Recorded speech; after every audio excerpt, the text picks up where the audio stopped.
cuando comenzó el año 2012, empezamos a repetir solamente lo que hombres de Dios con un reconocimiento, no solo en una iglesia local, no solo en una nación, sino en muchos países a los cuales Dios ha usado enormemente en todo el mundo, han dicho, ¿verdad?, sobre cuál es el plan de Dios específico para el año 2012. Y este año ya está concluyendo, hermanos, y yo creo que también mucho de lo que pudimos escuchar del cielo hablar a la tierra, pues debió de bendecirnos, debió de animarnos, debió de darnos un rumbo, una dirección, algo sobre que nosotros pudiéramos caminar y ver a Dios obrar.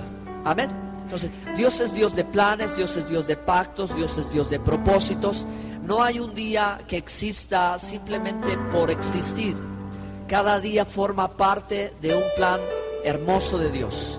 Nosotros no debemos de permitir que los años pasen simplemente por pasar. Y cuando nosotros nos demos cuenta, volteemos atrás y digamos, ¿qué ha sido de nuestra vida? ¿Qué ha pasado con nosotros? Cuando Dios nos ha estado hablando.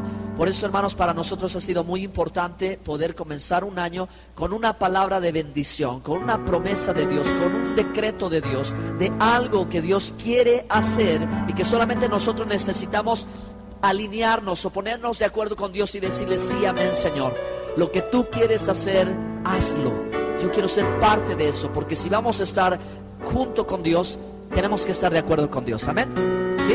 Bueno, después también hablamos sobre sanidad interior, ¿ok? Hablamos sobre la clínica del alma y fue la intención de poder ayudarnos a pensar con más claridad en estos términos, ¿verdad? Jesucristo es el doctor, el médico de médicos. Nosotros al venir a Él somos como sus pacientes. Él tiene un tratamiento para nuestra alma. Lo que el psicólogo, el psicoterapeuta, lo que el médico general no puede cambiar porque no puede llegar al espíritu del hombre, Dios lo puede cambiar, ¿sí? Entonces el Señor es el que viene a sanar a los quebrantados, a liberar a los cautivos, ¿ok? A dar vista a los ciegos, ¿ok? Él hace una obra de sanidad, restauración y liberación como nadie lo puede hacer.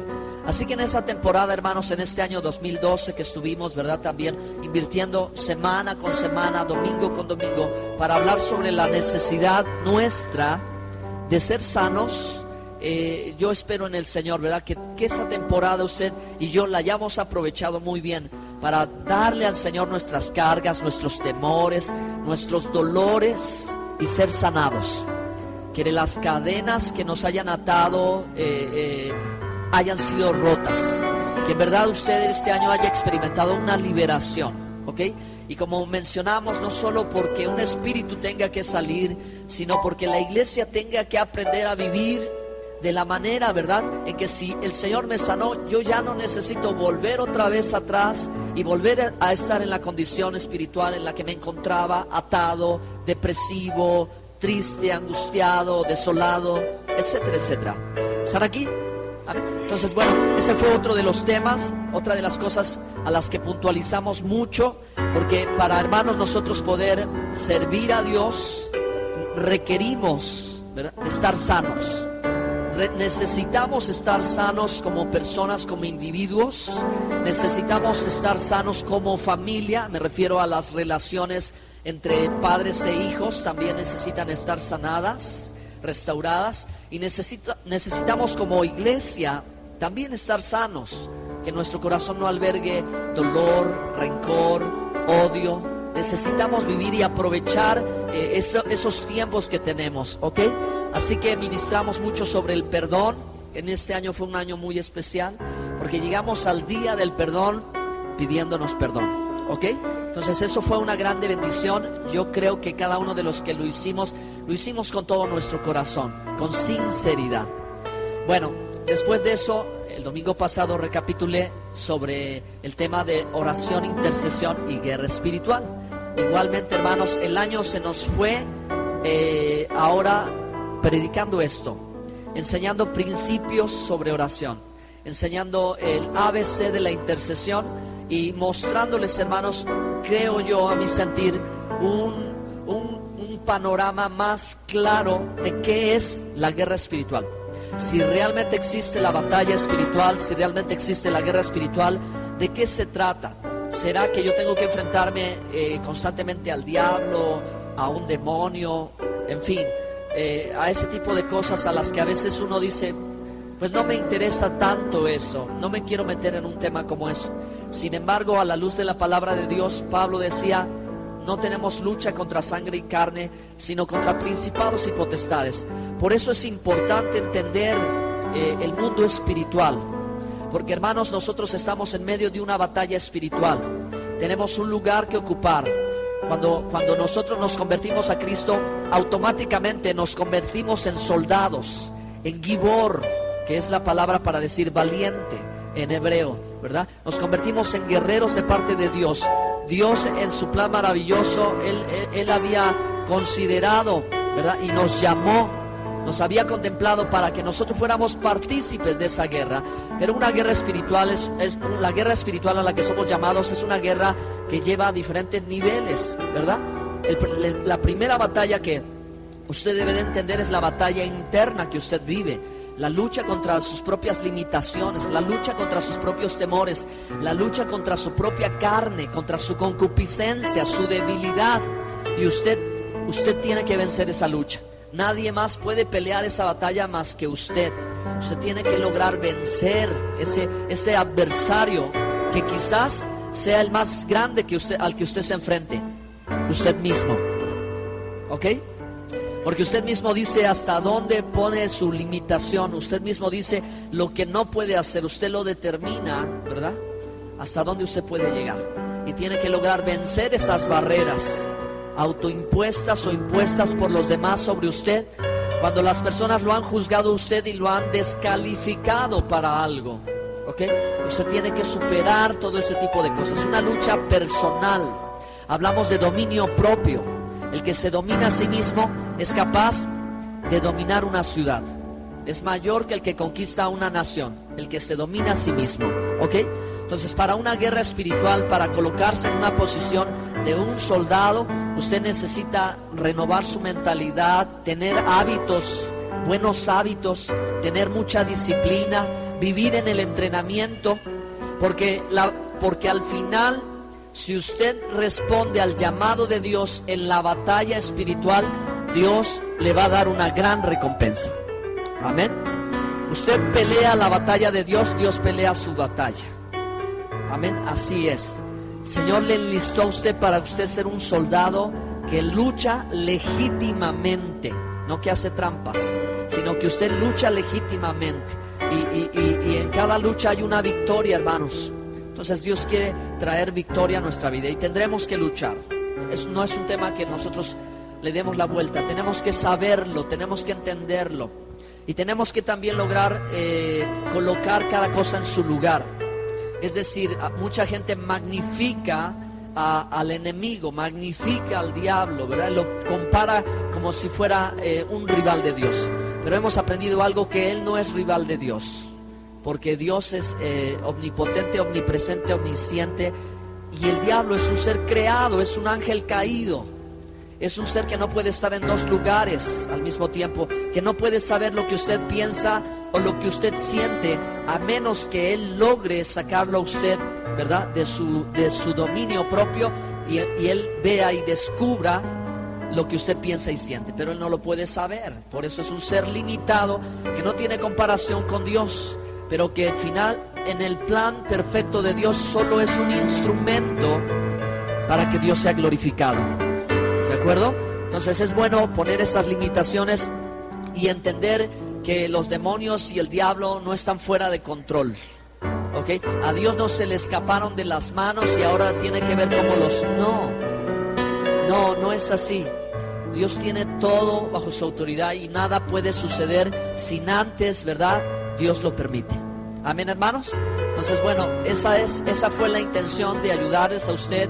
Yo espero que alguien aquí esté orando un poquito más, o que alguien aquí esté orando más eficazmente, o que alguien aquí esté empezando a interceder por los demás y no lo hacía, o que alguien de pronto asuma su posición y se determine a vivir, ¿verdad?, como un soldado, con disciplina, con un oído atento a su entrenador, ¿verdad?, saber la instrucción y seguir la instrucción y ver la victoria. Amén. Ok, entonces, bueno, ya para concluir toda esta serie, hoy quiero terminar con este tema. Este tema es conociendo la Biblia. Nosotros hemos, hermano, en la iglesia ya llevamos, no sé, creo que van a ser 4 años desde que empezamos a leer la Biblia libro por libro, ¿ok?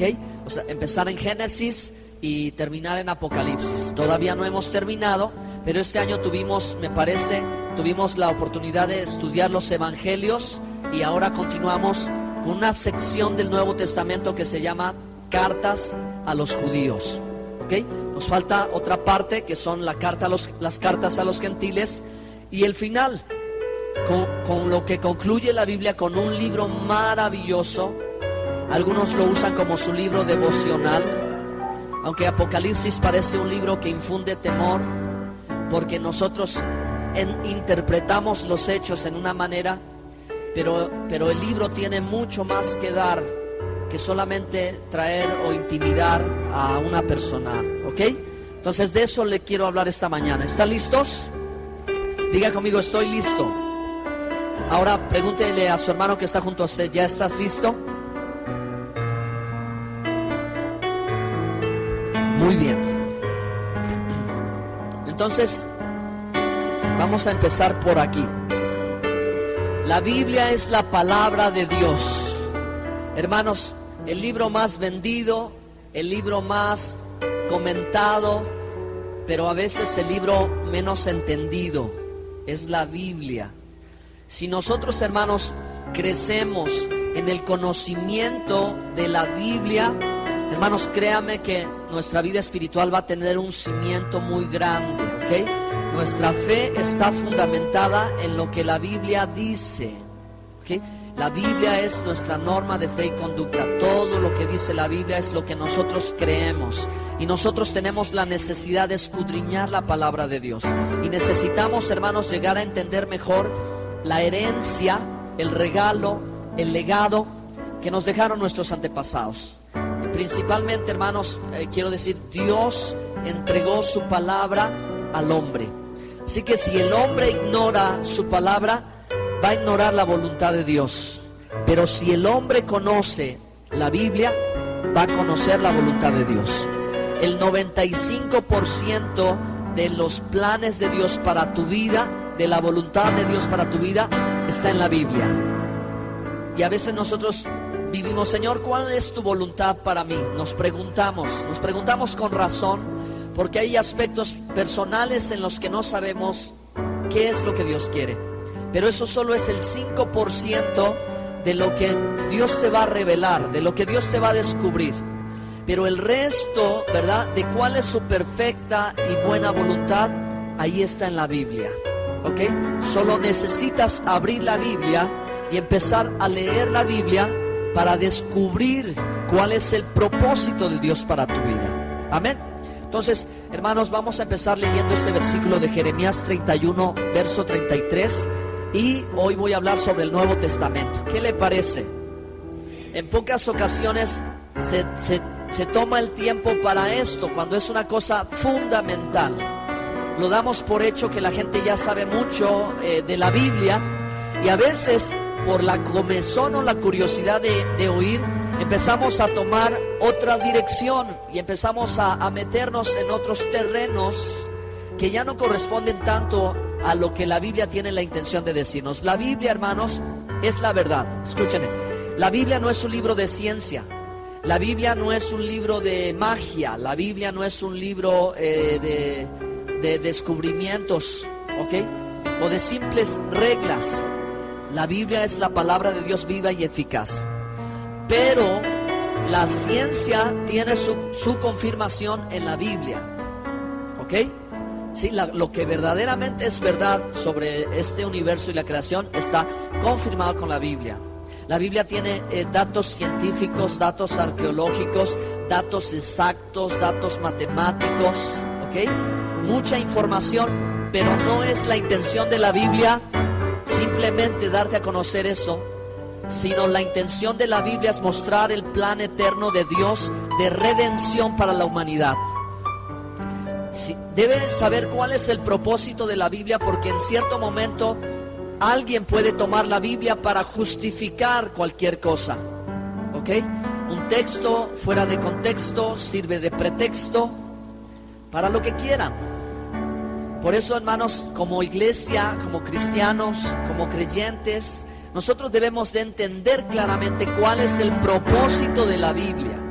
El propósito de la Biblia es mostrarte el plan de salvación de Dios, el plan de redención de Dios, de principio a final.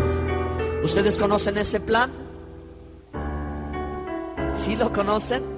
Sí, porque eso es lo que quiere mostrar, la redención de la humanidad, de cómo Dios salva al hombre. El hombre, ¿verdad?, que al principio peca, y Dios tiene que, ¿verdad?, empezar a activar su plan, lo que Él había preparado desde antes de la creación, para que finalmente el hombre, escuchen esto, debe de impactarles, que el hombre y mujer, sea feliz.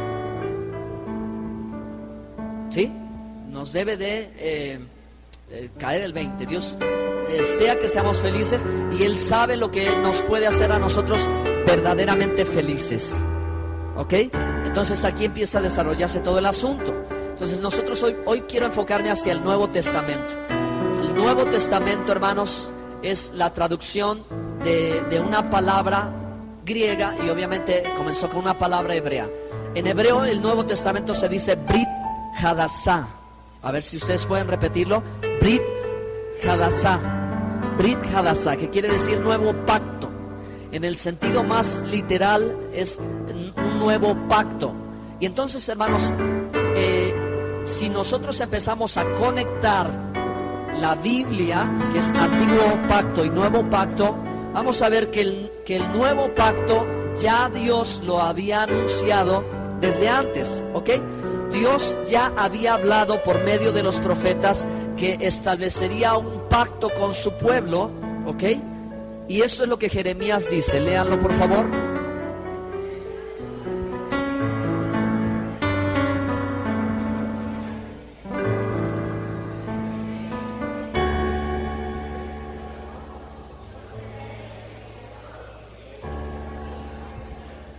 Amén.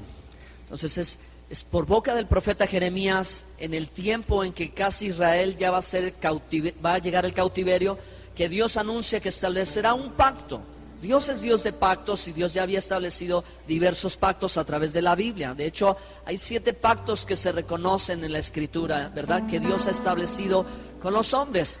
Pero, hermanos, a través del profeta Jeremías nos comienza a hablar del pacto que Dios hará. Y ese pacto que Dios hace, hermanos, es lo que nosotros hemos conocido como el Nuevo Testamento.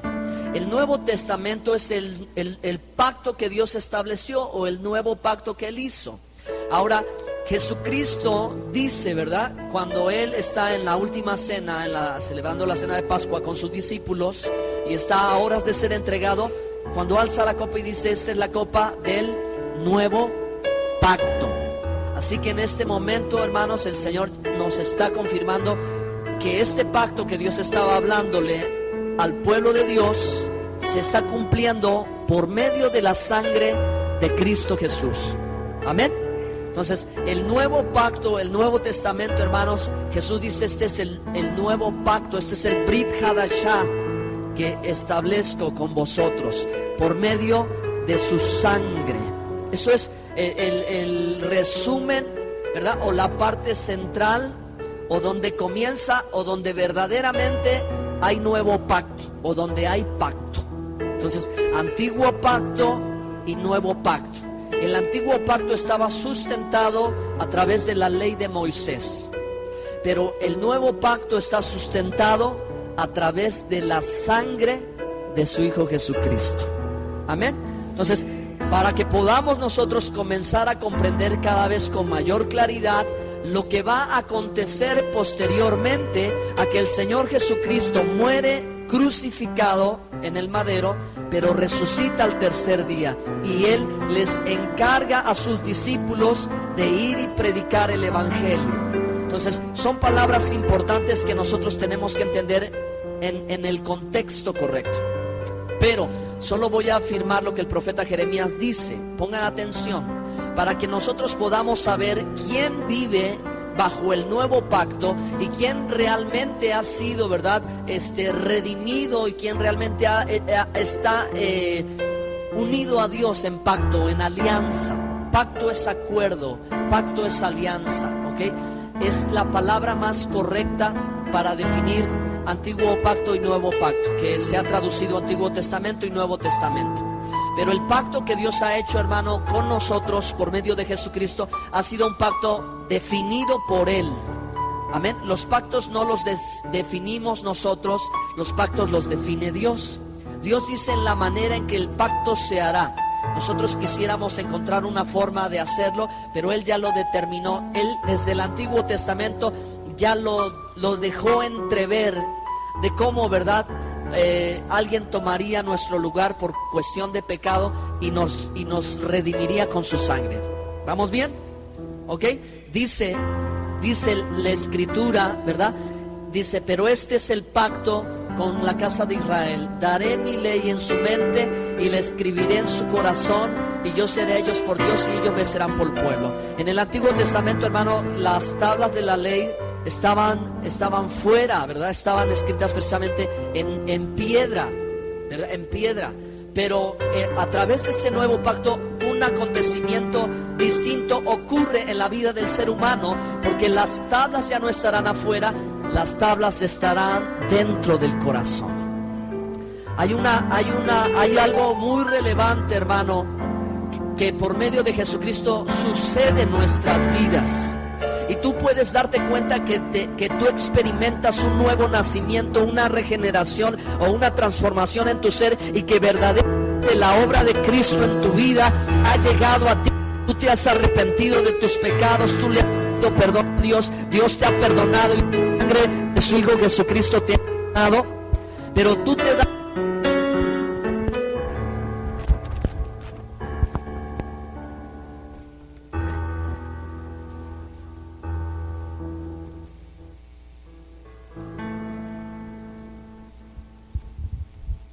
tratar de retomar mi inspiración, porque de verdad que ya estaba yo agarrando carrera. Repito una vez más, hermano, tú puedes saber, tú puedes experimentar, tú puedes palpar que ha habido un cambio en tu vida, porque tu corazón empieza a sentir el deseo de agradar a Dios, ¿ok? Cuando en tu vida has experimentado este nuevo pacto que Dios ha hecho por medio de la sangre de Jesús, y cuando tú has caminado en la dirección que Dios te conduce con arrepentimiento y con fe, has logrado mirar a Jesús, en Él tu salvación, entonces en ti, hermano, va a haber un sentir que antes no había, porque antes de que tú disfrutaras de este nuevo pacto, tú y yo, todos en general, estábamos despreocupados de lo que pensara Dios. No nos importaba si acaso estábamos desobedeciendo sus mandamientos o estábamos pecando. Todo lo contrario, hermano, hasta quizás nos deleitábamos del mal que hacíamos. Pero, hermano, eso es lo que el profeta Jeremías está diciendo, que en el corazón de aquel que ha experimentado un nuevo nacimiento y una regeneración, que ha reconocido, ¿verdad?, su condición de pecado, pero que ha venido a Jesucristo, la sangre de Jesucristo le limpia de todo pecado, y entonces el corazón no quiere más pecar. La señal de este nuevo pacto es que en ti de pronto te duele pecar, te duele, te pesa, ¿ok? Es difícil, cuando llegas a un punto de entender lo que hiciste, lloras, sufres, te quebrantas. Por eso dice, daré mi ley en su mente y la escribiré en su corazón. ¿Ok? Porque, hermanos, ¿qué es lo que Jesucristo con su sangre preciosa vino a hacer? A perdonar nuestros pecados. Y el pecado es la transgresión de la ley, del mandamiento, es la desobediencia, es la rebeldía que le desagrada a Dios y provoca la ira de Dios para traer juicio. Pero precisamente, hermanos, que Jesús vino a cambiar esto. Esto nos está indicando que nuestra condición, ¿verdad?, es cambiada, para que nosotros no volvamos a pecar jamás. ¿Sí?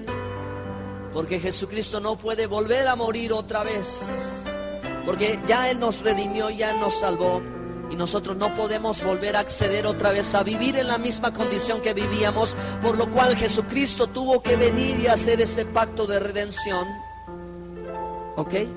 Para que nosotros en verdad tuviéramos paz con Dios, estuviéramos reconciliados con Dios y estuviéramos justificados de aquellas cosas que para nosotros era imposible poder corregir, cambiar o hacer por mi fuerza de voluntad. Dios lo hace por nosotros. Pero Dios no quiere que nosotros vivamos pecando más. ¿Cuántos de los que están aquí han nacido de nuevo? ¿Cuántos de los que están aquí han experimentado una regeneración? ¿Cuántos de los que están aquí entienden lo que les estoy diciendo, hermanos? Que una vez que ustedes llegaron a los pies de Jesucristo, tomaron una determinación que no vino de su corazón, vino del Espíritu Santo de Dios, para decir: jamás volveré otra vez a estar en la misma situación que estuve. Porque las cosas que yo hice me llevaron a la ruina. Las cosas que yo hice me llevaron al fracaso. El pecado me hizo sufrir. Cristo pagó el precio. Yo debí de ser castigado, pero Él tomó mi lugar. Ahora yo no quiero volver otra vez atrás. Ahora sé que Dios tiene un camino. Ahora sé que Dios tiene un rumbo para mi vida. ¿Están aquí? Ok, entonces eso es lo que dice: y yo seré a ellos por Dios y ellos me serán por pueblo. Ok, vamos a avanzar. Tengo algunas cosas más que compartirles. Ok, bueno, en esta serie de mensajes, hermanos, la intención o el objetivo es llevarlos a conocer la Biblia. Es muy importante que usted conozca bien la Biblia, que conozca mucho la Biblia, no un poquito de la Biblia y ahí nos la llevamos, ya la hicimos. No, Dios quiere que sepas la Biblia para que nadie te engañe, para que nadie te confunda, para que nadie te desvíe del camino. Necesitas saber la palabra de Dios, porque en ella está el plan divino. La Biblia, hermano, no está conformado como un libro solo de pasos, o es una fórmula, ¿verdad? Como una receta de cocina. No, la Biblia tiene una característica singular que te va desarrollando una historia universal, pero con pequeñas historias. La historia de un hombre, de una familia, de sus descendientes, de sus 12 tribus, de una nación que se transforma en un reino y que luego es esparcida sobre toda la tierra, y al final Dios vuelve otra vez a juntar a toda su familia. ¿Sí? A muy grandes rasgos tiene historias, tiene enseñanzas, tiene misterios, tiene verdades, tiene advertencias, tiene predicciones. Sí, pero no es tan como nosotros quisiéramos o hubiéramos pensado organizar este libro. ¿Ok? La Biblia contiene de forma general estas cosas. ¿Qué tenemos que hacer? Digan conmigo: aprender. Digan descubrir. Y digan aplicar. ¿Sí? Sencillo, hermanos. Usted tiene que aprender. Nadie nace sabiendo. Si usted no sabe de la Biblia, usted tiene que comenzar a aprender. ¿Ok? Todos podemos aprender, no importa si tenemos muchos años o pocos años. Si son niños, a veces puede pensar que la enseñanza de la Biblia es para los niños de la escuela dominical. No, hermano. La Biblia es para todos nosotros y todos tenemos que tener dedicación de estudiar la palabra de Dios. Cuando tú empiezas a leer la Biblia y estudiar la Biblia, vas a hacer descubrimientos personales. Dios te va a hablar a ti te va a hablar. Tú vas a poder empezar a preguntarle y Él en la Biblia te va a empezar a responder. Él te va a dar dirección. Lámpara es a mis pies tu palabra y lumbrera mi camino. Pero, hermanos, después de entender, después de comprender y después de haber leído, a lo mejor aquí alguien ha leído la Biblia 10 veces toda su vida, o alguien ha leído la Biblia 5 veces toda su vida, o alguien ha leído 2 veces, pero lo que necesita, hermano, a donde Dios te quiere llevar es a que tú puedas practicar, a que tú puedas obedecer, a que tú eso que aprendiste lo pongas en práctica en tu vida diaria. Amén. Ahí es a donde ese conocimiento va a ser totalmente provechoso. Porque si solo obtenemos el conocimiento por el conocimiento, nos vamos a envanecer. Si solo aprendemos por aprender y acumulamos cursos, discipulados, maestrías, doctorados, pero nuestra vida no está siendo un reflejo de ese conocimiento, entonces nosotros no hemos aprendido. Amén. ¿Quién es el que verdaderamente ha aprendido? No es el que recita miles de versículos, no es el que hace tantos comentarios de la Biblia, no es el que hace, sino el que obedece a la instrucción. Por eso, hermanos, es más fácil asistir a un seminario y llevar 100 cursos que empezar a dar el primer paso en cambiar algo que está mal en tu vida. Es más fácil acumular libros en tu biblioteca que empezar tú a tomar la determinación y a doblegar tu orgullo y a humillarte y a rendirte y a hacer lo que Dios quiere. Eso es más difícil que solamente tomar letra y letra y letra y letra, pero para Dios es más efectivo aquel que es capaz de, con una instrucción de Dios, empezar a tomar esa decisión y decir: Señor, ayúdame, porque esto tiene que cambiar en mi vida, porque ahora ya lo sé. Ahora sé lo que tú quieres y eso voy a hacer. Amén, hermanos. Muy bien, vamos a seguir adelante entonces. Quiero, hermanos, que mostrar eso. Tengo la intención o el deber de convencerles a ustedes, a algunos que quizás desconectan el Antiguo Testamento del Nuevo Testamento, porque pareciera que la Biblia son dos libros separados. Pero no, hermanos, la Biblia es un solo libro, porque hay una continuidad en la historia. Y toda esa historia Dios la ha dejado solo para mostrarnos de dónde provenimos hoy nosotros, por qué estamos aquí y a dónde nos quiere llevar Dios. Toda la Biblia, hermanos, es un solo libro. La palabra Biblia viene del griego biblos y significa caña de medir, significa conjunto de libros o biblioteca. ¿Okay? Entonces, la Biblia es un libro y un conjunto de libros, pero todos ellos mantienen una unidad perfecta. Entonces, el Antiguo Testamento se encuentra revelado en el Nuevo Testamento. El Nuevo Testamento se encuentra escondido en el Antiguo Testamento. No hay contradicciones, hermanos. Hay confirmaciones, hay revelación, ¿verdad? Y hay perspectiva de Dios. Puedes mirar a diferentes perspectivas de Dios. Pero, hermanos, no es un libro que se contradice a sí mismo, sino es un libro de una historia que tiene continuidad. Ambos testamentos son uno. Una historia, una continuidad. Amén. Puse 2 de Timoteo 3:16, porque el mismo apóstol Pablo afirma, ¿verdad?, que toda la escritura es inspirada por Dios y útil para redarguir, para enseñar, para corregir, para instruir, para que el hombre sea perfecto. La finalidad, hermano, que tu vida sea perfeccionada por Dios, que tu vida sea transformada por causa de la palabra de Dios, hermano, porque no hay otra cosa que te transforme si no es la Biblia. Hermano, hermana, si la palabra de Dios no te cambia, no te transforma, nada te va a poder transformar. La psicología no te va a transformar, la filosofía no te va a transformar, la ética no te va a transformar, ¿sí? La tecnología, la ciencia no te va a transformar. La información no.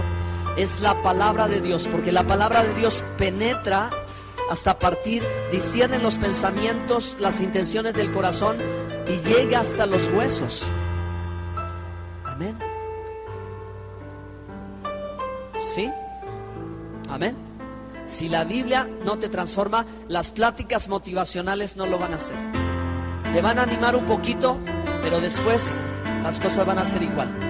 Por eso, si la iglesia entiende esto, la iglesia sabe que lo que se tiene que predicar es la palabra de Dios. Lo que usted tiene que esperar como un alimento es la palabra de Dios. No entretenimiento, no show, no psicología. La palabra de Dios te cambia, porque la palabra de Dios es poderosa. El evangelio es poder de Dios para salvación. Y lo que la gente necesita escuchar es el mensaje del evangelio. Y ahora estamos viviendo tiempos en que parece que esto ya, como que ya necesito algo más. La gente anda buscando, tiene comezón de oír, quiere ver qué cosa novedosa o qué nueva revelación o qué nueva moda se puede poner. Pero la Biblia dice que no hay nada nuevo en este mundo. No hay cosa nueva en este mundo, porque todo lo que se diga ya se dijo antes, ¿sí? Ya se dijo antes. Por eso, hermanos, la Biblia es un libro al que no necesitamos agregarle nada ni quitarle nada, porque es un libro completo. ¿Quieres revelación? Métete a la palabra de Dios. ¿Quieres avivamiento? Métete a la palabra de Dios. ¿Quieres sanidad? ¿Quieres respuestas? ¿Quieres dirección? ¿Quieres luz? ¿Quieres saber la verdad? Métete a la palabra de Dios. No tienes que estar consultando ninguna otra cosa. ¿Horóscopos? ¿Las cartas? ¿Qué necesitamos, hermanos? Ya Dios nos lo dio todo. Así que yo les digo, hermanos, denle un aplauso al Señor, por favor.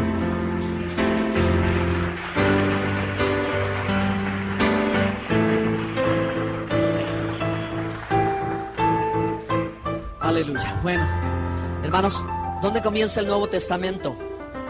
Con los libros, con los primeros 4 libros. ¿Cuáles son? Ok. Estos 4 libros con los que comienza el Nuevo Testamento son conocidos como los Evangelios. Y voy a hablarles un poquito de ellos, ¿de acuerdo?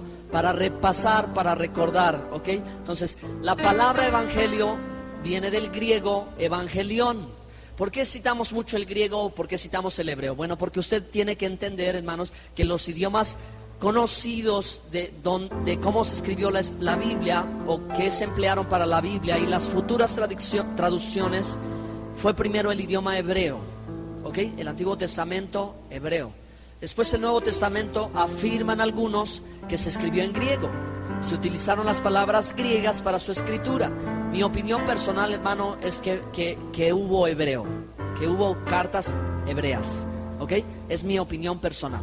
Pero bueno, se dice por los investigadores y los arqueólogos que se han encontrado rollos, ¿verdad?, del siglo II, siglo III, en griego, en el idioma griego. El idioma griego es un buen idioma, porque el idioma griego es lo más parecido al idioma hebreo. ¿Sí? No hubo mejor idioma en el que se pudiera hacer una traducción, sino en el griego, ¿ok? Ahora, lo que sí hay una marcada diferencia en la forma de pensamiento hebreo y la forma del pensamiento griego. Es una forma de pensar, es una mentalidad y una cultura distinta, ¿okay? La cultura hebrea a la cultura griega, pero por la necesidad, ¿verdad?, se utilizó este idioma. Pero aunque todo el Nuevo Testamento esté escrito en griego, contiene los pensamientos hebreos, ¿ok? Aunque un libro sea escrito en un idioma diferente, el pensamiento es el del autor. O sea, yo como mexicano puedo escribir un libro en inglés, pero no por eso tiene la forma de pensar de un inglés, sino es el pensamiento de un mexicano. Así que la Biblia el Nuevo Testamento pudo haber sido escrito en chino, pero no por eso significa que es un libro chino, sino que es un libro que, ¿verdad?, los escritores del Nuevo Testamento eran todos hebreos, excepto Lucas, que era prosélito o era extranjero, pero que él ya había convivido, ya había estado con los discípulos, él ya había estado cerca, ¿ok? No era una persona que estaba fuera del contexto. Pedro, Pablo, Juan, el mismo Señor Jesucristo, todos ellos eran judíos, ¿ok? Judas, Jacobo, Santiago, todos ellos eran judíos y venían de un hogar judío, de una familia judía, de una formación judía, de una mentalidad judía, y lo que comienzan ellos a expresar a través de sus escritos tiene mucho que ver con su cultura, tiene mucho que ver con su forma de pensar. La Biblia, hermanos, no es un libro americano, la Biblia no es un libro mexicano, la Biblia, aunque diga vosotros, no es un libro español. Yo os he dicho, no es un libro español, amén. Aunque la traducción Reina Valera y otras traducciones usan esa forma de hablar, no quiere decir que es un libro que es de España. Este libro es un libro que proviene de la tierra de Israel, ¿ok? Del oriente, no es un libro de occidente, es un libro de oriente. Si nosotros queremos entenderlo, entonces nosotros tenemos que ajustar nuestra forma de pensar a cómo pensaban ellos y empezar a hacernos las preguntas: ¿qué quiso decir? ¿A qué se está refiriendo? Porque nuestro idioma en español o castellano tiene sus formas de decir muy peculiares, pero el idioma hebreo tiene sus hebraísmos, o sea, sus formas peculiares de expresarse. Cuando tú desconoces estos conceptos, tú interpretas otra cosa, ¿sí? Nosotros entendemos otra cosa diferente y entonces empezamos a alejarnos de lo que realmente se quería decir. Pero hermanos, no es un asunto tan complicado porque la Biblia no es tan complicada. El mensaje del Evangelio también no es tan complicado, es sencillo el mensaje del Evangelio. ¿Ok? Entonces vamos a ver. Evangelio en griego viene de evangelión y en hebreo se usaba una palabra que es masoret. Digan masoret. Ok, desde la época de los profetas, hermanos, a un tiempo atrás, ya se hablaba de la buena nueva, de la buena noticia. Ya se decía, ¿verdad?, de la buena nueva de Dios. De hecho, al profeta Isaías se le llama el evangelista del Antiguo Testamento porque él tiene la revelación de Dios sobre el Mesías. Entonces, Isaías el profeta, ¿verdad?, en muchos de sus capítulos ya está anunciando la venida del Mesías. Amén. Entonces ya se está hablando del mensaje que se cumplirá. Y Jesucristo dice, ayúdeme Marcos 1:4. Jesús vino a Galilea predicando el evangelio del reino de Dios. Él, conforme a la tradición de los profetas, desde 400 años atrás, se hablaba un mensaje de Dios oralmente, ¿ok? Se comunicaba el mensaje oral. Entonces lo primero que hace el Señor en su ministerio es empezar a predicar. No empieza a escribir. De hecho, el Nuevo Testamento no tiene una porción que Jesús escribiera. A Él no se le atribuye una carta en el Nuevo Testamento. ¿Se dan cuenta? La comunicación del mensaje del Evangelio era predicado, era una comunicación verbal, era una comunicación oral, así como lo hacían los profetas, ¿verdad? De generación en generación pasaban el mensaje, lo comunicaban oralmente, y por esa razón había comunidades especiales donde se reunían para hablar precisamente ese mensaje. Pero bueno, para preservar la historia se escribió. Hermanos, el Nuevo Testamento no se escribió hasta posteriormente, ¿verdad? A 50 años o 30 años después de Cristo. Se fueron empezando a escribir un evangelio, una carta, pero todo el Nuevo Testamento se escribió antes del primer siglo. Entonces, lo que nosotros tenemos, hermanos, en el Nuevo Pacto, Nuevo Testamento, es, ¿verdad?, lo que se escribe en un siglo nada más. Y qué bendición ha sido que estamos en el siglo XXI y aún todavía poseemos ese tesoro, ¿ok? Bueno, entonces insisto un poquito más. El evangelio del reino de Dios es lo que el escritor de Mordecai, que es su nombre hebreo, Mordecai o Mardoqueo, ¿verdad? O Marcos Meir, ¿verdad? Marcos es el nombre como se va usando, pero el escritor del evangelio era un judío llamado Marcos o Mardoqueo, Mordecai, ¿ok? Él escribe y dice el evangelio, no solo el evangelio, sino el evangelio del reino de Dios. El mensaje del evangelio es compartido, hermano, con esta característica. El reino de Dios está diciendo que es con poder, con sanidades, con milagros, con prodigios y con señales, ¿ok? Como Jesús cuando predicaba el evangelio sanaba a los enfermos, como cuando los apóstoles predicaban el evangelio y los enfermos eran sanados y milagros sucedían y la gente sabía que Dios estaba con ellos, que ese era el mensaje que Dios quería que se compartiera. Así a hoy el mensaje del evangelio tiene que seguir siendo compartido. Amén. Vamos en resumen. Mateo, hermanos, o Matillahu, que es su nombre hebreo, necesito ir haciendo esas correcciones para que ustedes vayan conociendo un poquito mejor, ¿ok? Entonces, Matillahu, Mateo o Leví ben Alfeo, que es su nombre original, como todo judío, Leví ben Alfeo, es el escritor, ¿verdad?, de este primer rollo, ¿verdad?, del evangelio, que contiene, no hay muchos evangelios, hay un solo evangelio. Por eso dice el evangelio según, no dice San Juan ni San Mateo, no. Acuérdense de borrarle el San, porque esa fue una agregación. ¿Lo notan? Porque nadie en el Antiguo Testamento se decía San David, San Sansón. Esto fue algo adicional, ¿ok? Algo agregado de Roma. Entonces el evangelio según Mateo, ¿sí? El evangelio según Marcos, ¿ok? Muy bien. Hermano, ¿quiere alabar al Señor por eso? Dele. Corregir. Exactamente. Entonces, espero yo que algunos detalles a ustedes los Exactamente, esos detalles, esas observaciones nos van a ayudar a nosotros a entender un poquito más, ¿ok? A quitarnos algunas costumbres romanas. Dice aquí conmigo, Mateo escribe lo que Jesús dice. O sea, en el Evangelio de Mateo, o en la versión de Mateo de Leví ben Alfeo sobre la biografía del Mesías Yeshua, ¿ok? Él empieza a relatar principalmente lo que él dice, ¿ok? Y cómo se expresan los dichos del maestro, él los empieza a tomar y los escribe. Su énfasis es en lo que él dice. Ahora vamos a ver el segundo en el orden en que aparece en la Biblia. Marcos o Mordecai, ¿verdad? Lo que Jesús hace. Él, en su versión del Evangelio no hay contradicción. ¿Por qué varios evangelios y por qué uno solo? Porque cada uno de ellos, hermanos, son como un pequeño rompecabezas. No hay piezas que están en contradicción. Todo van haciendo un esquema claro. Los detalles que uno no captó, el otro lo captó. El énfasis que uno pone en lo que dijo, el otro dice, pero Jesús hizo. ¿Okay? Jesús hizo estas señales, Jesús hizo estos prodigios, Jesús convirtió el agua en vino, y empieza a decir, Jesús sanó al paralítico, sanó al ciego.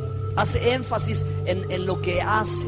Ahora después viene Lucas, ¿okay? Lucas, que es el único discípulo que no es apóstol, ¿okay? Lucas no es uno de los 12. Él es un evangelista especial porque él no estuvo en los 12. A veces se piensa, ¿verdad?, que los 4 evangelistas eran de los 12 discípulos, pero no, él no estaba con los 12. Él, ¿verdad?, fue una persona que creyó en el mensaje del evangelio y se hizo un discípulo, pero se dio a la tarea de investigar con precisión si lo que se decía era cierto o no era cierto. Entonces, hermanos, Lucas, para mí en mi investigación yo encontré un nombre que es Lucano de Cirene, y es un nombre mencionado en Hechos capítulo 13. Lucano de Cirene, cuando dice había profetas y maestros reunidos, ahí se menciona a ese personaje. Y a mi parecer Lucas, el médico amado, es ese personaje que siguió con los apóstoles, que siguió con los discípulos. Él no era de los 12, pero él estaba muy atento por haber sido de una formación como médico. Ya saben que un doctor tiene que ser preciso, un doctor no puede dejar un detalle. Este escritor, ¿verdad?, empieza a hacer detalle a detalle de lo que Jesús siente. Entonces él es el que escribe, Jesús lloró. Él expresa mucho los sentimientos del maestro, el sentir del Mesías, de lo que está viviendo, y eso nos ayuda a entender mucho más su naturaleza humana como ser humano. Él tuvo hambre, él tuvo sed, él experimentó el dolor, experimentó el quebranto, ¿verdad? Él lloró, pero también se alegró. Entonces, para sacarnos un poco, hermanos, la mentalidad del Jesús de Hollywood que nos han presentado en las películas, ¿ok? Que parece que es un hombre que no se conmueve, ¿verdad? Que solo está con una mirada fija en un punto. Y no, pero Jesús, hermano, convivía con los niños. Los niños se acercaban a él, él los bendecía, él convivía con la gente. A él la gente lo apretaba y no le incomodaba. Sus discípulos estaban con él para aprender, no para hacerle una valla, no para hacerle una guardia, no para decir, a ver, saca tu permiso y entonces vienes aquí con el maestro.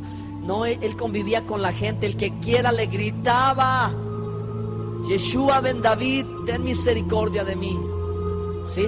Y el Señor lo atendía. Él estaba cerca de los enfermos. ¿Ok? ¿Están aquí, hermanos? Entonces, bueno, para esta razón está todo esto. Concluimos, hermanos, con Johanán o con Juan, el cuarto de los evangelistas, y él escribe lo que Jesús es. Tiene un énfasis especial, hermanos, en mostrarnos el aspecto de su naturaleza como el Hijo de Dios, como el Hijo del Dios viviente, como el Mesías, ¿ok? Él va a hacer énfasis en lo que Jesús es. Cada uno de ellos ve una perspectiva diferente. Los evangelios nos presentan a Jesús como el Rey de los judíos, el Rey de reyes. Otro evangelista nos presenta a Jesús como el siervo de Dios, un hombre, ¿verdad?, que dijo, no he venido para ser servido, sino para servir. Un ejemplo impresionante. Pero también otro escritor nos dice, míralo allí, él es el Jesucristo hombre, su naturaleza, mira sus vivencias. Él te entiende, él te comprende porque él sintió lo que tú sientes. Y el último de los evangelistas nos muestra el que estuvo más cerca, el discípulo amado, el que se acercó a su corazón, el que tuvo más revelación, es el que nos dice Jesucristo en el principio, ¿verdad? Es el verbo de Dios. Él nos muestra ese aspecto de su naturaleza, de dónde proviene, ¿verdad? Cómo por la eternidad ha estado en el seno del Padre. Y él redacta ese tipo de expresiones, ¿verdad? Y Él nos dice, del Padre vengo y al Padre volveré. ¿Ok? Juan 14, cuando le pregunta a Tomás, Señor, muéstranos al Padre. Cuando Él dice, tanto tiempo he estado con vosotros y no me habéis visto. ¿Sí? Yo y el Padre somos uno. Él nos muestra este aspecto que tiene que ver con su naturaleza de Hijo de Dios, su naturaleza divina, ¿ok? Que Él es el Señor, Él es el Mesías. ¿Están aquí? Bueno, estudien los evangelios, hermanos, y van a ser grandemente bendecidos. Algo más que quiero agregar, porque el tiempo se me escapa de las manos. Esto también puede ser tan interesante para ustedes, porque de pronto empezamos a olvidar los propósitos por los que se escribieron, ¿verdad?, los libros de la Biblia. Y hermano, no debemos de olvidarlo, puesto que estamos muy habituados a solo tomar versículos y hacer exposiciones temáticas, pero necesitamos estudiar libro por libro, verso por verso, capítulo por capítulo. Eso es escudriñar. Vamos a ver esta segunda parte y voy a ser también un poco más breve. Esta segunda parte ahora, en la que consiste el nuevo pacto o el Nuevo Testamento, es las cartas dirigidas a los judíos. Hay 7 cartas específicas de las que se entiende que los escritores tuvieron la intención de hablarles a un auditorio general, pero en el énfasis a los judíos creyentes en el Mesías, ¿ok? A los judíos creyentes en el Mesías. ¿Por qué razón? ¿Por qué razón en el Nuevo Testamento se escribe en este sentido? Hermanos, primer lugar, la primera iglesia del Mesías fue judía. O sea, los 12 discípulos que después fueron sus apóstoles, todos ellos fueron judíos, ¿ok? Entonces ellos conformaron su iglesia, del príncipe de los pastores, del buen pastor. Esos fueron sus primeros discípulos, sus primeros miembros. De hecho, las personas que recibían y que escuchaban, todas eran judías, excepto alguna que otra persona que vivía en la frontera de Israel, como la mujer samaritana, por ejemplo, ¿verdad? Como ella es un caso excepcional. Pero Jesús estaba en Belén, en Nazaret, recorría la tierra de Judea, y allí estaba, ¿verdad?, el pueblo de Dios, el pueblo de Israel. A ellos les estaba predicando el mensaje del evangelio, hasta que llegó un punto en que el Señor dijo: tengo otras ovejas que no son de este redil, las cuales tengo que traer para que estén aquí conmigo. Amén. Entonces, estas cartas, vean, por ejemplo, puse Santiago 1:1. ¿Qué nos dice? Léanlo.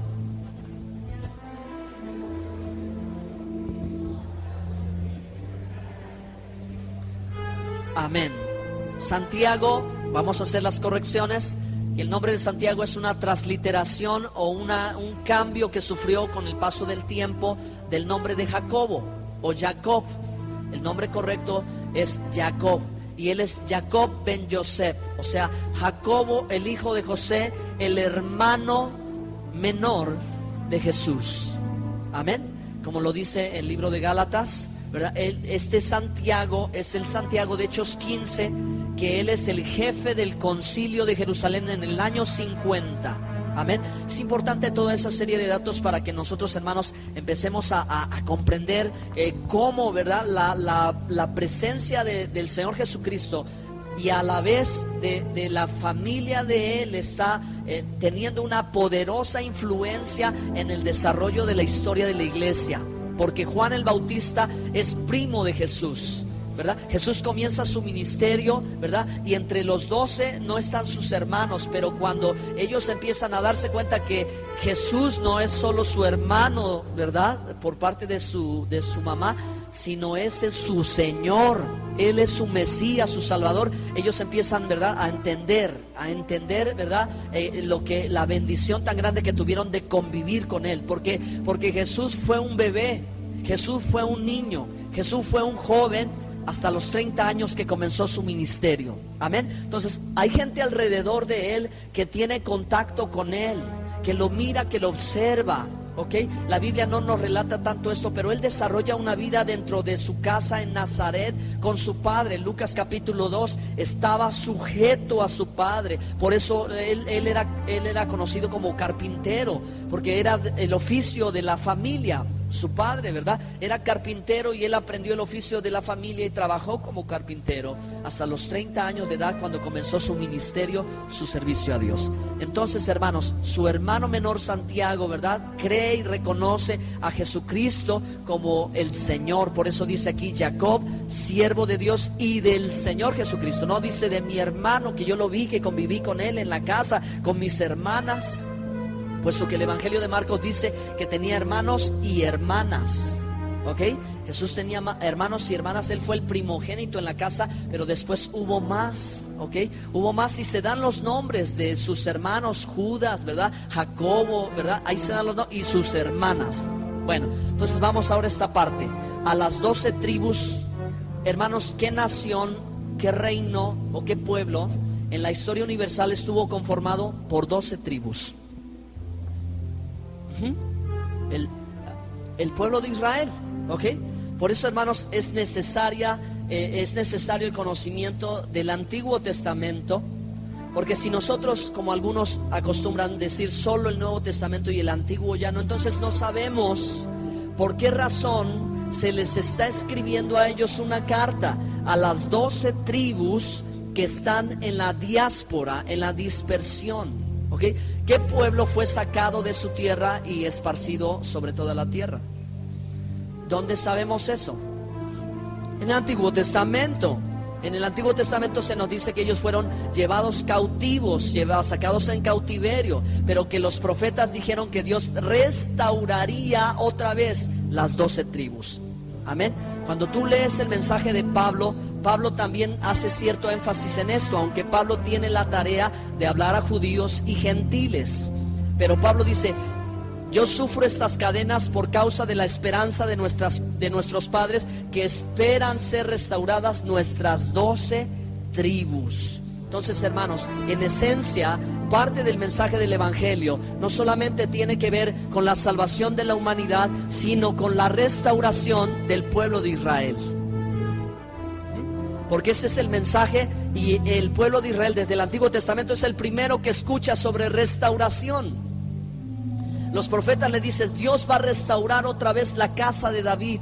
Dios va a volver a unificar. El mensaje del profeta Ezequiel del valle de los huesos secos es eso, hermanos. En esencia es eso, aunque nosotros entendemos mucho más, porque al interpretar la Escritura podemos ir un poquito más adelante del plan de Dios y podemos entenderlo en sentido figurado, metafórico, etcétera. Pero en el sentido literal, cuando Ezequiel se para y le habla a la casa de Israel y a la casa de Judá y les dice que los va a restaurar, es porque eso es lo que Dios va a hacer. Le tengo una buena noticia: Dios ya lo está haciendo en este tiempo. Aleluya. ¿Alguien puede alabar a Dios por eso?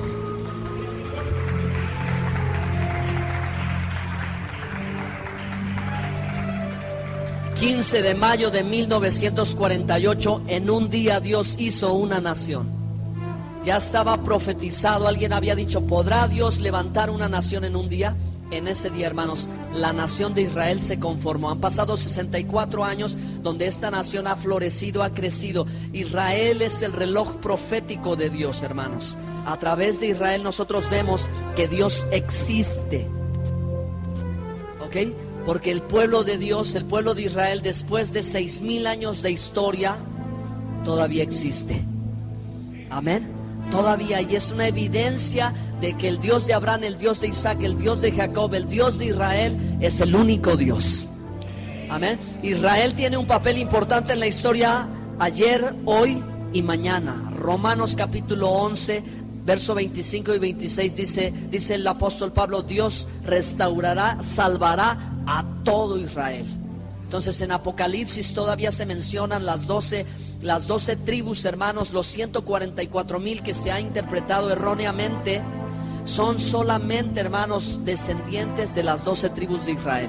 Para que este cumplimiento ocurra, Dios tiene que restaurar a esas 12 tribus y evidenciar que cada cada grupo pertenece a una tribu, la tribu de Dan, la tribu de Sen, la tribu de Rubén, Neftalí, Zabulón, etcétera, etcétera. Amén. Esas son las 12 tribus. Esta carta de Santiago, que nos ha bendecido mucho a nosotros, porque nosotros también somos el pueblo de Dios, tuvo una intención original de dirigirse a todos aquellos que en algún momento dado supieron o sabían que provenían de alguna de las 12 tribus. Y les dice, ¿verdad?, a las 12 tribus que están en la diáspora, en la dispersión, o sea, fuera de la tierra de Israel, Shalom. Digan Shalom, porque Shalom es el saludo, ¿verdad?, típico, común. Eso es lo que dice. No dice saludo romano, ¿no?, sino es Shalom, ¿ok? Bueno, entonces, ¿cuáles son esas cartas que hemos venido estudiando? Aquí están. Digan conmigo: Hebreos, Santiago, Primera de Pedro, Primera, Segunda, Tercera y Judas, ¿ok? Entonces, ¿cómo nosotros sabemos que esas cartas fueron originalmente dirigidas a la comunidad de creyentes judíos en el Mesías? Por este tipo de versículos, cuando en el encabezado te dice, ¿verdad?, por ejemplo, el nombre de la carta de los Hebreos. Porque hay una carta en el Nuevo Testamento que se llama la carta a los Hebreos. Bueno, porque tienen la intención de dirigirse a ellos. Para poder entender la carta de los Hebreos, tú necesitas conocer muy bien el Antiguo Testamento, porque si tú desconoces el Antiguo Testamento, entonces tú no vas a entender la explicación que te está dando de la superioridad del Mesías con respecto a Moisés, de la superioridad del sacerdocio del Mesías, del Melec Tzadik o Melquisedec, en comparación con el sacerdocio levítico, ¿ok? Y de la gracia de Dios por medio del Mesías. Amén. Entonces este tipo de explicaciones que tiene el Nuevo Testamento son un poco más complicadas, pero porque se necesita el conocimiento. Ahora, la carta a los Hebreos se dice que posiblemente Pablo la escribió. Pablo la escribió, pero a causa de tantas dificultades él no puso hay cartas que no tienen quien las escribe, ¿verdad? Pero en la forma de la escritura, solo, hermanos, un teólogo con la capacidad de Pablo pudo haber escrito esto, la carta a los Hebreos, ¿ok? Porque se requería de todo el conocimiento de la fe, o el conocimiento del Antiguo Testamento, o el conocimiento del judaísmo, para poder empezar a interpretar y para poder empezar a explicar cuestiones espirituales. Por ejemplo, Jesús es nuestro sumo sacerdote, ¿ok? Y poder entender que el sacrificio de Él era el único y perfecto y agradable a Dios, en comparación con lo que el sumo sacerdote hacía en la tierra. Si no se sabe y se conoce lo que Él hace, entonces a veces no llegas a entender lo que Jesús hizo, ¿verdad?, por nosotros como sumo sacerdote. ¿Vamos bien, hermanos? ¿Ok? Entonces, cuando usted lea el Nuevo Testamento y especialmente se acerque a estas cartas, procure empezar a pensar, ¿verdad?, que la intención del escritor es dirigido a un auditorio que conoce las costumbres, ¿verdad?, y el estilo de vida y la cultura del pueblo de Israel, la cultura hebrea, y por eso de eso se toma y se le explica y se le dice. Tengo un ejemplo, a ver si logro explicarme con esto, para que vean la importancia de cómo las formas de las palabras cambian de un lugar a otro. Aquí en México, un chavo, ¿qué es? Un joven. Cuando le decimos, este chavo toca bien, o sea, este muchacho. Pero en otro país, en Centroamérica, ¿saben qué es un chavo? Exactamente, ¿verdad? Oye, préstame un chavo, que quiere decir dame una moneda, dame dinero, ¿ok? Las palabras tan solo en Latinoamérica son totalmente diferentes. Por eso los centroamericanos, cuando vienen aquí al país, hablan de unas palabras que para nosotros son groserías, pero para ellos no son groserías, ¿ok? En Argentina tienen costumbres igual así, que unas palabras tú dices, ay, dijo una grosería, pero allá no es grosería, y acá sí es, y yo no la voy a decir. Entonces noten, hermanos, si en nuestra cultura latinoamericana, que hablamos el español, hay diferencias, ahora te imaginas de nuestra cultura a la cultura hebrea, hay diferencias, ¿ok? Entonces por eso nosotros necesitamos crecer en esto. ¿Ok? Crecer en este entendimiento, porque precisamente vamos a poder lograr hacer las correcciones que no se hicieron. Hermanos, estamos por celebrar 500 años de la reforma de Martín Lutero. Martín Lutero, el sacerdote alemán que abrió la escritura y se determinó a conocer comenzó una reforma, la reforma protestante. En el 2017 se cumplen 500 años de algo que empezó cuando él empezó a procurar entender y decir: no, la Biblia se tiene que estudiar. Por eso las iglesias evangélicas estudian la Biblia, ¿ok? Por eso las iglesias evangélicas venimos a la palabra. Pero, hermano, lo que este hombre, ¿verdad?, pudo hacer no fue todo lo que se tenía que hacer, ¿ok? No fue todo. De hecho, en los siglos posteriores, los reformadores tuvieron que seguir realizando, ¿verdad?, las correcciones. De tal modo, hermanos, que nosotros después de 500 años aún necesitamos, ¿verdad?, completar esa reforma. Eso que sucedió a causa de que el Imperio Romano, hermano, metió la apostasía, ¿ok? Metió ideas erróneas, metió conceptos erróneos, metió dogmas, metió en la iglesia. ¿Están aquí? Por eso es la importancia, por eso es la relevancia, por eso es que los detalles a los que nosotros los tomamos como ciertos no son tan ciertos. Necesitamos solo corregir lo que se tiene que corregir. Digan aleluya. Amén. Y verán, hermanos, yo creo que veremos un avivamiento en eso. Voy a terminar ya el tiempo concluyó casi. La siguiente sección o la siguiente parte, hermanos, que tú te encuentras en el Nuevo Testamento, no solo los evangelios, las cartas con un propósito de hablar a los creyentes judíos en el Mesías, sino también ahora hablarles a aquellos que provienen de una vida sin Dios, sin fe y sin esperanza. Aquellos que no han conocido, no han tenido un acercamiento con la Biblia.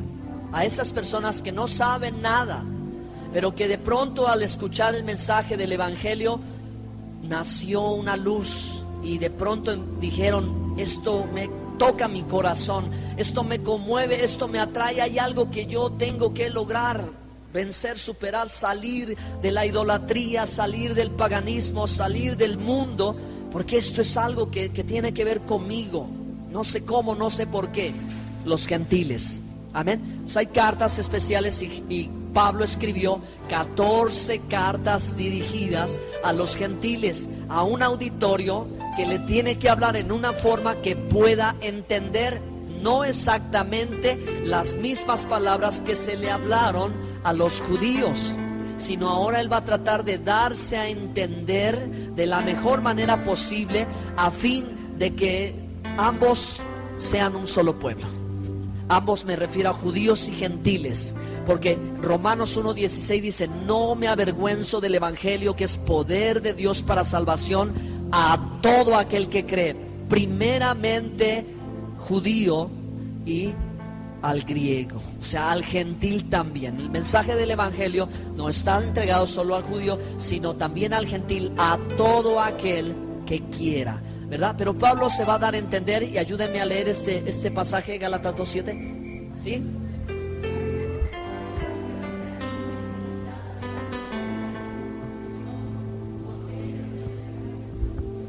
Hermanos, no es que haya dos evangelios.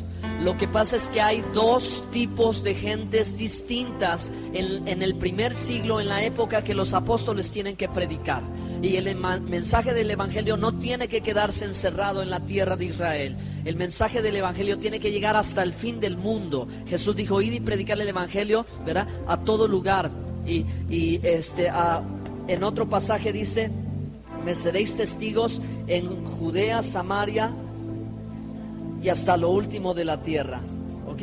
O sea, el mensaje tenía que llegar y tiene que llegar hasta lo último de la tierra. Pero ¿cómo?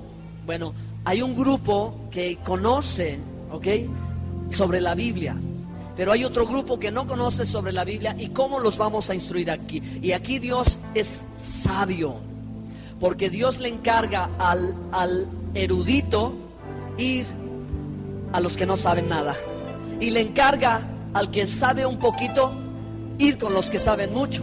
En otras palabras, Pedro, el pescador de oficio, va a ir con los conocedores, con los judíos, con los que leen la Torá, con los que saben de la oración, con los que saben de la adoración al Dios vivo y verdadero, a donde están los rabinos, el sumo sacerdote, estos que saben. Pedro, el que no sabe. ¿Por qué Dios manda a ir a los de la circuncisión, que son los judíos? Recuerden que el pacto, la circuncisión es la señal del pacto con Abraham, ¿ok? El Brit Milá, el pacto de circuncisión que dice: este es pueblo de Dios. Por eso dice el evangelio a los de la circuncisión, a los judíos. Pedro, pescador, va al que sabe. ¿Para qué? Para que no sea la sabiduría de Pedro, la sagacidad de Pedro la que convenza al judío, sino que sea el poder de Dios. Ahora, ¿por qué Dios envía a Pablo, a ese rabino fariseo formado a los pies de Gamaliel desde siendo un pequeñito? O sea, un hombre súper entrenado, hermanos. No hay comparación. Perdón que haga una pausa, tengo que hablar de Pablo. ¿Qué va de una persona que nace en un hogar donde desde pequeño está siendo instruido, preparado, disciplinado, corregido para una vida de fe, en comparación con alguien que nace en un hogar donde no hay fe, donde no hay esa disciplina, donde no hay ese cuidado y se vive como un animalito? Hermanos, este hombre llamado Saulo de Tarso, un turco nacido en lo que hoy es Turquía, este hombre desde pequeño es la tercera generación de padre fariseo. Y el fariseo, la secta de los fariseos judíos, es, ¿verdad?, los más celosos de la ley. O sea, ellos llevaban todo al pie de la letra, y si tú no lo hacías, te castigaban o te señalaban porque no lo hicieras a la perfección. Pues Pablo es la tercera generación de esa gente que ha venido aprendiendo, y él desde pequeño instruido a los pies de Gamaliel. Gamaliel era un rabino del siglo I famosísimo, reconocido por todos. Gamaliel no agarraba a cualquier muchacho. Gamaliel agarraba a alguien que estuviera listo para ese entrenamiento, ¿sí?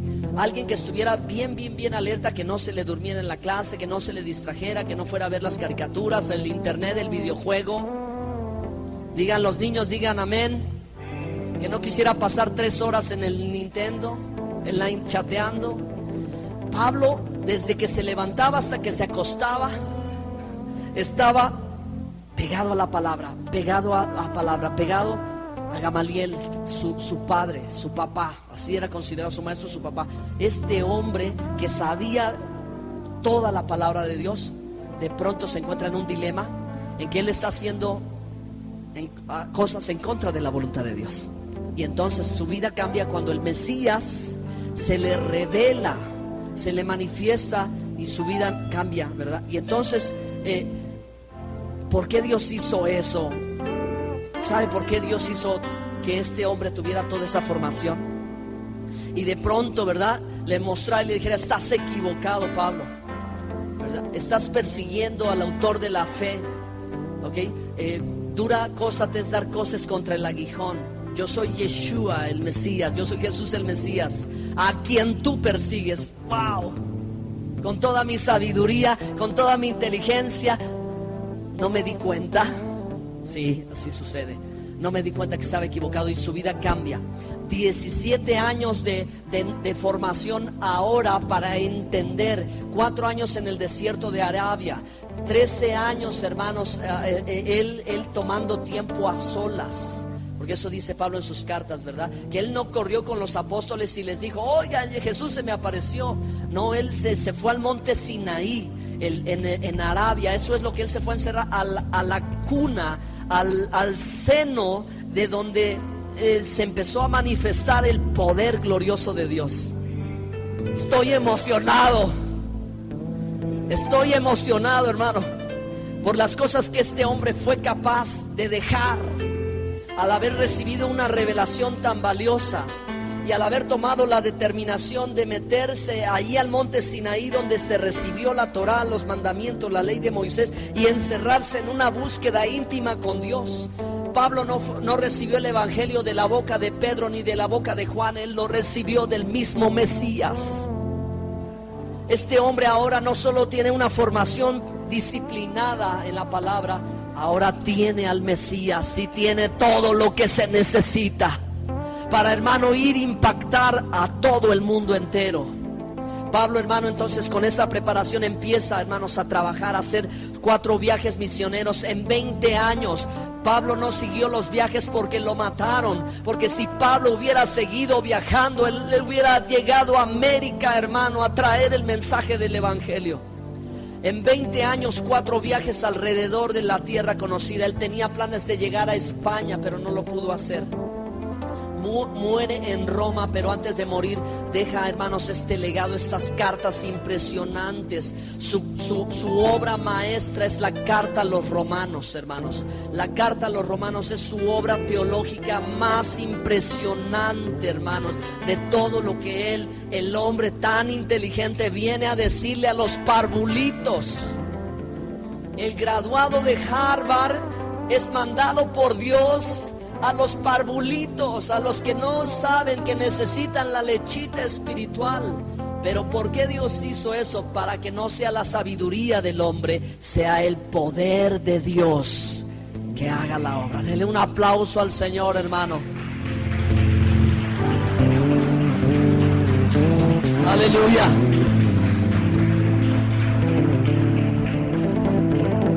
¿Cómo cierra la Biblia? ¿Cómo concluye la Biblia? Impresionantemente, hermanos, diciéndonos que todo lo que se perdió en un principio, al final se rescató. Si se perdió la comunión, si se perdió el huerto de Edén, si se perdió la vida eterna, el Apocalipsis nos dice que hay nuevo cielo, nueva tierra, que está el árbol de la vida, que Dios ha restaurado la humanidad y que al final de la historia, en medio de lo que ha sucedido y sucede en este mundo, Dios tiene la victoria.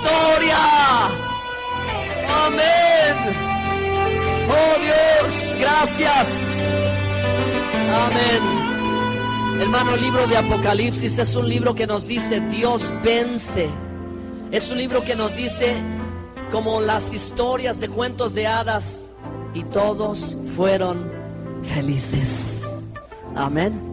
Dios nos muestra a través de este libro que Él, ¿verdad? Al final Él va a vencer a todos sus adversarios y Jesucristo va a reinar en la tierra, y todo el anhelo de la humanidad de ver una vida plena, una vida abundante, se cumplirá. Amén. Esa es la esperanza. Apocalipsis es un libro de esperanza. Apocalipsis es un manual estratégico de los últimos tiempos, cómo tenemos que vivir, a qué cosas tenemos que estar alertas y pendientes. No debemos de atemorizarnos. Al contrario, el mensaje del evangelio dice: ergíos, levantad vuestra cabeza, porque vuestra redención está cercana. Aquí el libro de Apocalipsis nos dice: Dios al final vence al maligno, Dios vence el mal y triunfa el bien. El libro de Apocalipsis es, hermanos, también como una pequeña Biblia en la Biblia. El libro de Apocalipsis es un resumen de todo lo que se ha desarrollado a lo largo de toda la Biblia. Apocalipsis habló, escrito por el apóstol Juan, habló de lo que acontecería en ese tiempo, en la época de Juan, pero habló de lo que sería todo el futuro, y como es palabra de Dios, hermano, dice de qué se trata toda la historia del hombre. ¿Sí? Hace una vez más un recuento. O sea, por eso esto es un libro sagrado. Por eso este es un libro que no cualquiera lo puede entender. Es un libro que no cualquiera lo agarra y dice, pues así tan fácilmente. No, es un libro que es una obra maestra, hermano. Es un tesoro más caro que cualquier libro de Shakespeare, ¿verdad? O que cualquier otra obra de Leonardo da Vinci. El libro de Apocalipsis está escrito en una manera impresionante, hermano. ¿Sí? Está escrito en una forma increíble. Es un libro que hay que entenderlo primero literal, pero cuando tú no puedes entender por qué hay un dragón que quiere comer a una mujer, pues tú sabes que no es literal. Tú sabes que está hablando en sentido figurado, ¿sí? Tú sabes que está usando simbolismos, que está usando hebraísmos, que está usando un pensamiento, ¿verdad? Místico, misterioso. Se está refiriendo a otra cosa todavía mayor. Pero que el mensaje no es complicado. nos está mostrando, ¿verdad?, las cosas que habrán de suceder. Y hermanos, nosotros somos una generación que debemos de tener los ojos bien abiertos para poder ir viendo solo que lo que Dios promete, Dios lo cumple. Amén. Que Dios es el mismo de ayer, hoy y por los siglos, que Él nunca cambia. Y que si, hermano, en estos tiempos hay alguien en que tú tengas que confiar, solamente en Dios. Amén. Que en medio de estos tiempos, a pesar de todo lo que acontezca, Dios es capaz de guardarte a ti y guardarme a mí de todo peligro. ¿Quieres ponerte de pie, hermano? ¿Quieres darle gracias al Señor por su palabra? Si tú tienes tu Biblia, por favor, haz esto. No esto. Bésala. Bésala. Vamos, si tú tienes tu Biblia, bésala. Y dale gracias a Dios. Dale gracias a Dios. Porque su palabra es, hermano, es maravillosa. No hay otra cosa que yo te pueda recomendar que tú necesites si no es la Biblia. Gracias, Señor. Tu palabra es lámpara a mis pies. Tu palabra es lumbrera a mi camino. Ayúdame a entenderla, Señor. Ayúdame a amarla. Ayúdame a acercarme a ella con reverencia. Ayúdame, Señor, a venir a ella con el corazón abierto, con la mente, Señor Dios, lista para aprender. Ayúdanos, Señor, no a hacernos maestros, muchos maestros, sino a hacernos aprendices. Necesitamos aprender más de tu Biblia, más de tu palabra, Señor. Todos nosotros no queremos ser eruditos simplemente por serlo, sino queremos ser discípulos, practicantes de tu palabra, Señor. Queremos ser obedientes a tu palabra, Señor. Es el desafío más grande que tenemos, Señor. El que nuestra vida, Señor Dios, tu palabra se encarne, se haga carne, se haga uno con nosotros. Hermanos, les invito para que oren al Señor, y que algunos aquí quizás no han leído la Biblia, porque no pueden empezar.